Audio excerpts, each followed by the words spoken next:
Hey everyone, welcome to the Copy Corner, our little corner of the internet where we like to deliver copywriting and writing hacks to help you communicate your value better to your target audience. That intro always changes, but it starts with our corner of the internet, Dan. But I like it. But I am your host, Terry Schilling, and with me as always is Dan Marzullo.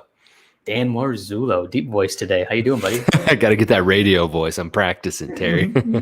Yeah, I love it. Oh, man. Well, welcome back, everyone, to the Copy Corner. We're really excited to have you guys here. We took a week hiatus. We may be doing that a little bit more, going like maybe like 2 or 3 a month, as Dan and I kind of tend to some other things within the business. But we always like to deliver some copywriting tips for you guys. We really enjoy doing this. We're live on YouTube, and then, a lot of you guys will be listening to the podcast as well. But Dan, we want to talk about an important copywriting tip today. So share a little bit what we're going to be talking about today. Copy hacks, grabbing the attention of your reader with smart, catchy phrases in the headlines. Yes. Oh man, maybe we rehearse that a little bit better next time. Right? You didn't put it on the screen, Terry. I didn't know what we were talking about. I read what's on the teleprompter. Right. We have copy hacks to grab attention. Dan, a lot of people they struggle with getting started, or what are some words and some phrases that can grab and keep, my reader's attention. So we want to go through some of the things that we find, have a lot of success with. We know that other copywriters and marketers use them. So Dan, I'll let you start with your first tip. Awesome. Yeah. So one of my favorite things is allow the target audience, the target market directly, the target customer. Right. I see this a lot in ad copy. I think this is super effective with Facebook ads, LinkedIn ads. But it just shows the reader that exactly who your persona is. It's very personal, right? Because you're speaking right to that person, no one else. Right. So a good example would be like, I saw something along the lines of like, hey, podcasters, stop editing your own shows. Right. And it was like, oh, cool. Like it right off the bat, it's like, hey, podcasters, I know you're a podcaster. I'm talking to you in this ad. Listen up. Right. So that's one of my favorite. Right. I think going generic and broad is always the death of your copyright. It's the worst thing you can do. So this is a great way to make it super hyper targeted and personal. Yeah, no, absolutely. I love that one. I talk about it a lot of just, labeling people with a noun, or like labeling your audience with a noun, where it's just like, do you like copywriting? It's like, that's just more of like a hobby. But if like, are you a copywriter, starting a sentence with like, are you a copywriter who blank? Like now where you're identifying, like, I feel part of something, right? You're identifying what I do as a profession. So, examples could be, for copywriters who are tired of blank, could be like a good formula for you. For, entrepreneurs, for real estate agents. Yeah, I really like that advice, Dan. And like you said, you've seen it on Facebook ads. I know I've used it. I even broke this down in a recent ad that I rewrote. I like talking to the reader, and it really had a lot of success. They got double the leads on it. So definitely works. That's awesome. So I man. love that one. Oh yeah. No. Yeah. What's yours? I love using the word imagine to start. And because it just it tells you that really a story's coming, and I'm really like priming them to see how I like want them to perceive things in the copy. Like you're setting them up, you're taking them along on the ride.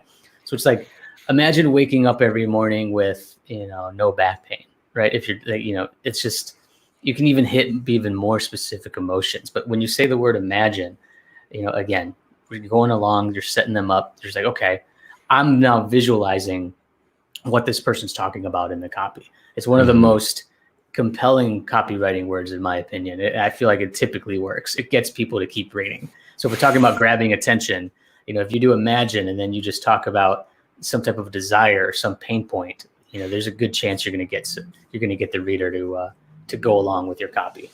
Yeah, no, that's a good one. I like that one too. Imagine. Yeah. You got any more, Dan?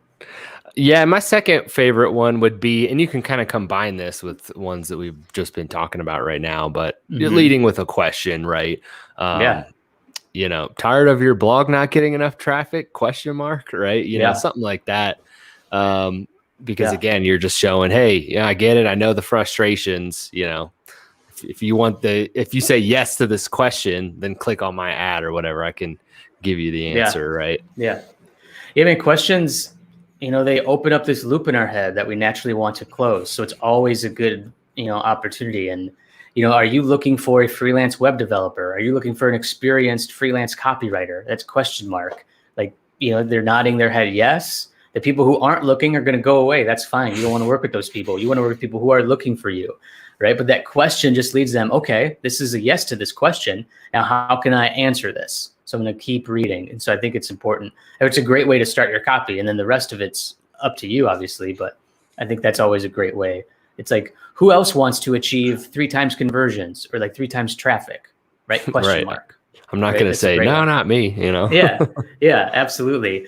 One more that I want to go through, Dan, is the how-to phrase. We go on the internet to really find solutions, right? And it could be solutions for our entertainment value, but also to answer a lot of questions that we have, maybe depending on business or, whatnot.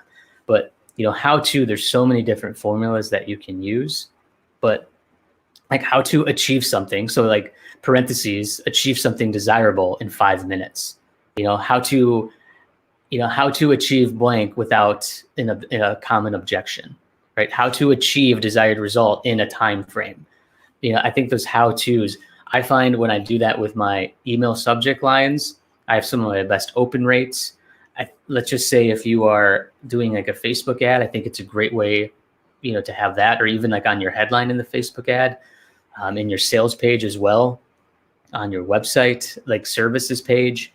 Again, there's so many different formulas, you can read them, but I think how to get from point A to point B. That's why we're here. That's why we're searching. That's why we're reading. It's a great way to grab attention if you frame it right.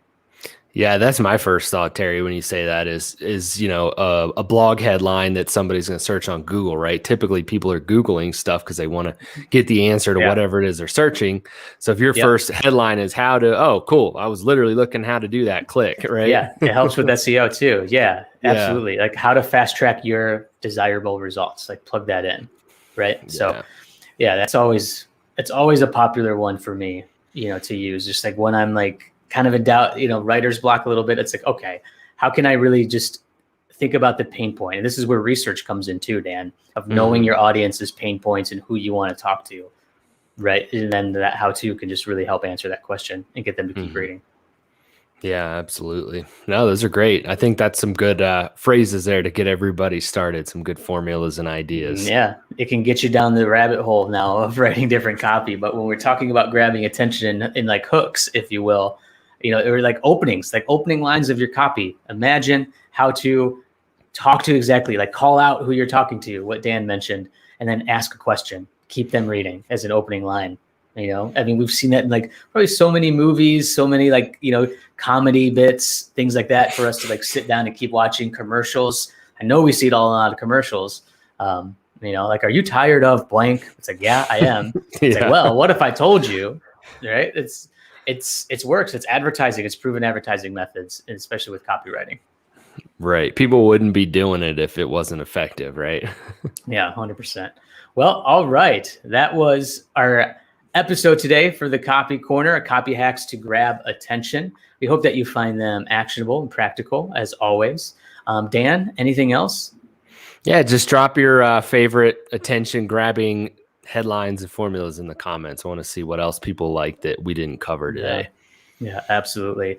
Love to see that. Dan, appreciate always good talking with you. Everybody for listening and watching. We appreciate it so much. Love what you do. Proceed with passion, and we will see you on the next episode of the Copy Corner. Take care.